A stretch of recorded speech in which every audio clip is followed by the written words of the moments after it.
I'll just take you to Bangladesh for a minute.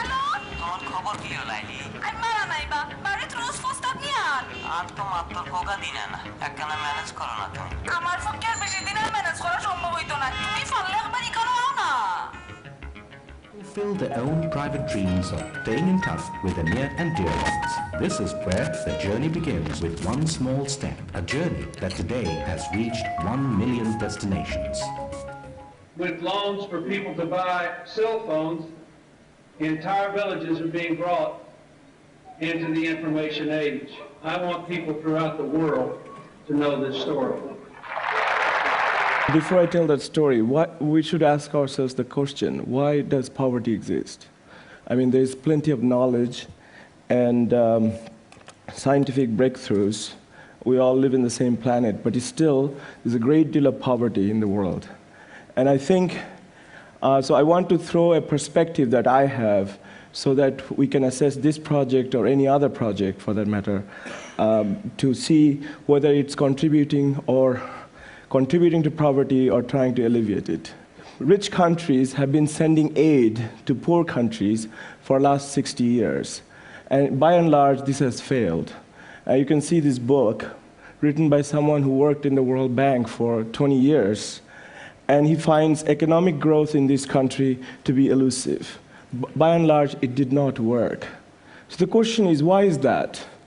In my mind, there's something to learn from the history of Europe.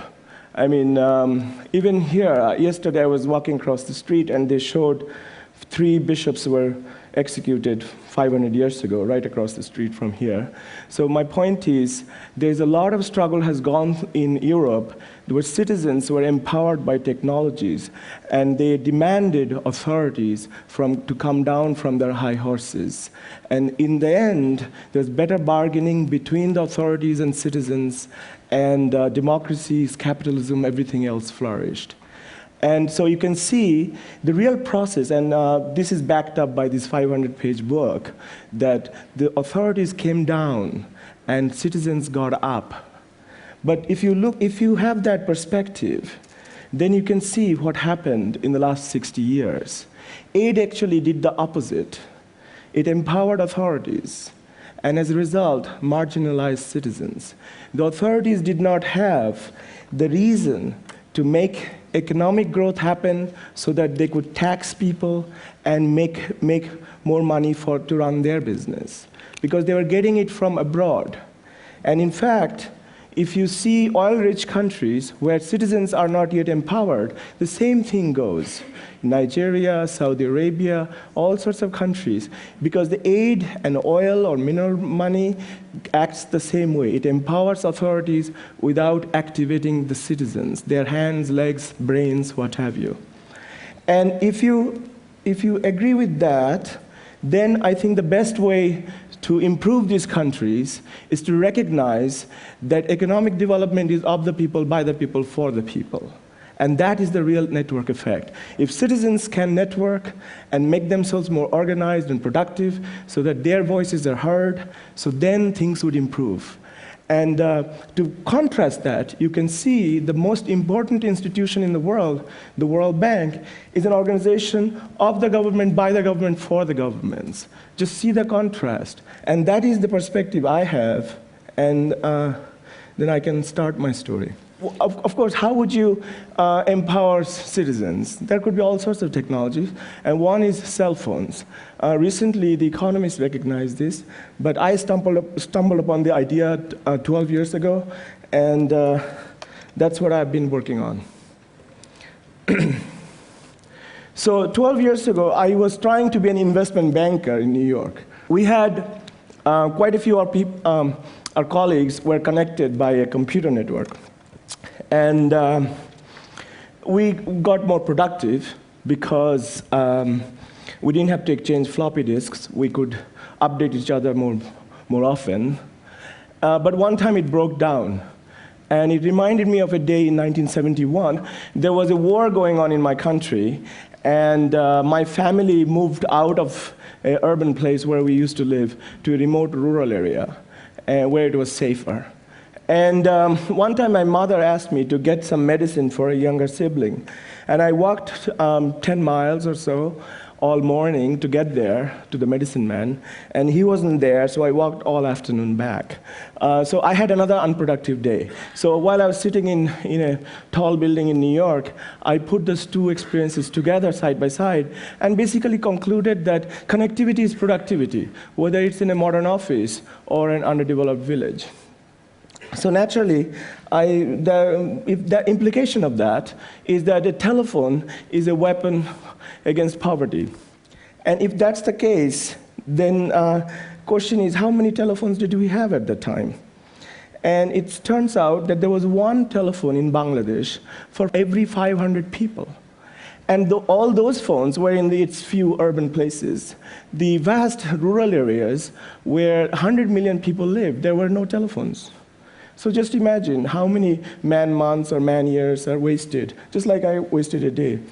If you just multiply by 100 million people, let's say losing one day, a month, whatever, and you see a vast amount of resource wasted. And after all, poor countries, like rich countries, one thing we got equal is that days are same length, 24 hours. So if you lose that precious resource where you are somewhat equal to the richer countries, that's a huge waste.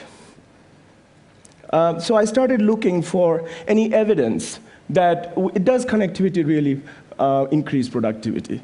And I couldn't find much, really, but I found this graph produced by the ITU, which is the International Telecommunication Union, based in Geneva. They show an interesting thing, that you see the horizontal axis is where you place your country. So the United States or the UK would be here, up outside. And so the impact of one new telephone, which is on the vertical axis, is very little. But if you come back to a poorer country, where the GNP per capita is, let's say, $500 or $300, then the impact is huge, $6,000 or $5,000. The question was, how much did it cost to install a new telephone in Bangladesh? It turns out $2,000. So if you spend $2,000, and let's say the telephone lasts 10 years, and it's $5,000 every year, so that's $50,000. So obviously this was a gadget to have. And of course, if the cost of installing a telephone is going down because there's a digital revolution going on, then it would be even more dramatic. And I knew little economics by then. It says, Adam Smith taught us that specialization leads to productivity. But how would you specialize? Let's say I'm a fisherman and a farmer, and Chris is a fisherman and farmer. Both are generalists. So the point is that we could only way we could depend on each other if we can connect with each other. And if we are neighbors, I could just walk over to his house, but then we're limiting our economic sphere to something very small area.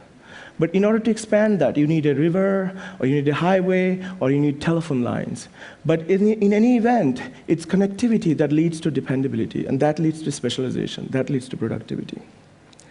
So the question was, I started looking at this issue and going back and forth between Bangladesh and New York.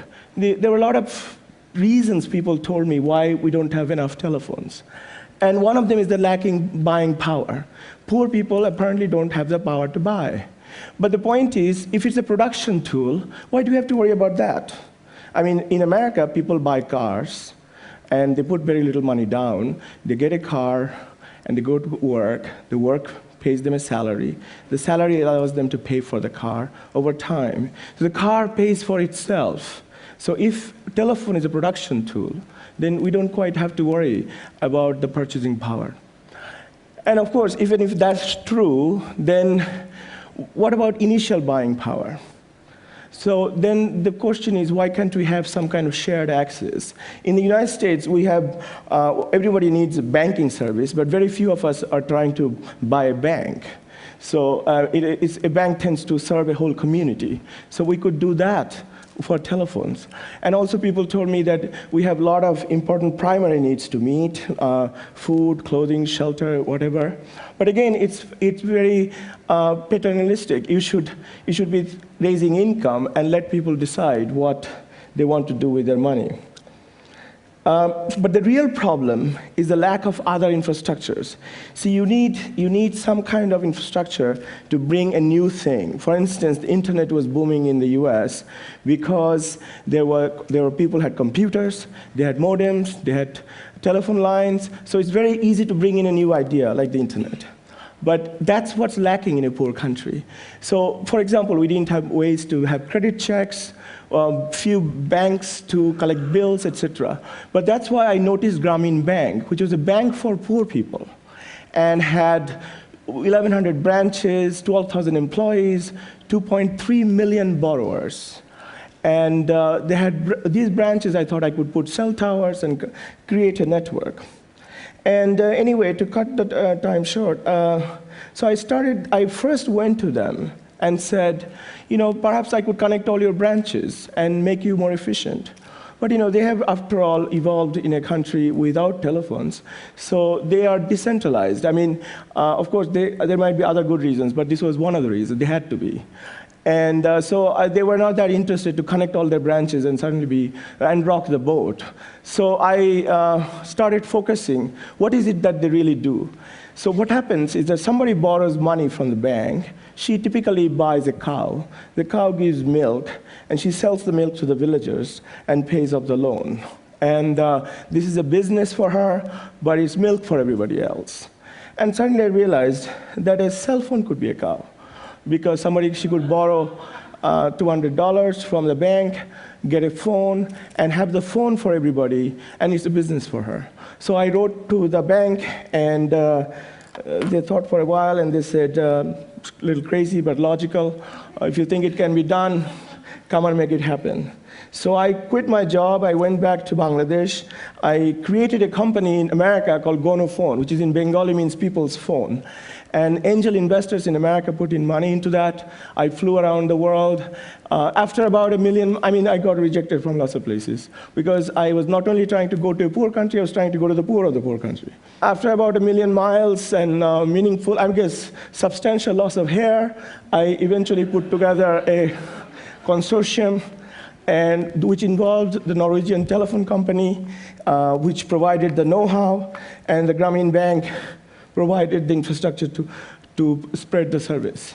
To make the story short, here is the coverage of the country.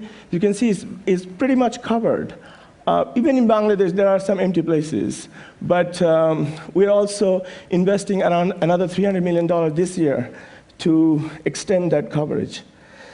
Now, about that cow model I talked about, there are about 115,000 people who are retailing telephone services in their neighborhoods. And it's serving 52,000 villages, which represent about 80 million people. And these phones are generating about $100 million for the company, and $2 profit per entrepreneur per day, which is like $700 per year. And of course, it's very beneficial in a lot of ways. It increases income, improves welfare, etc. The result is right now, this company is the largest telephone company with 3.5 million subscribers, 115,000 these phones I talked about, that produces about a third of the traffic in the network.